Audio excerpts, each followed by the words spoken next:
Hi, Charlie. Hi, Bobby.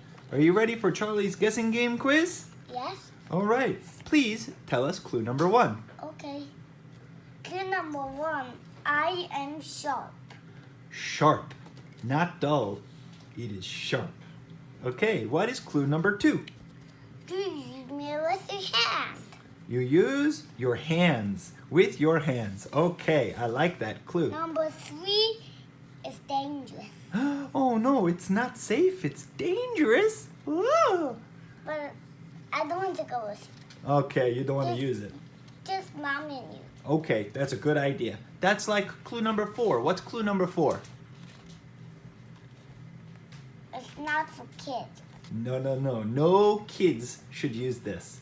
Okay, and finally, what is clue number 5?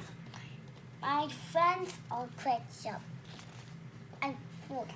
That's better. Your friends are forks. I was wrong, then I was right. That's okay. You can make a mistake, but you fixed it.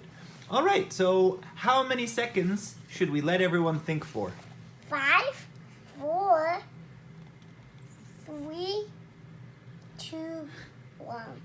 Do Okay. you know who am I? No, who are you? A knife. A knife! Your best friend is a fork! Perfect. Great job, Charlie. Do you want to do another quiz tomorrow? No, right What? now. Right now, we have to Again. give everyone a little break time. Say thanks for watching. Thanks for watching. See you next time. See you next time. I love you. I love you. Mwah. Bye bye.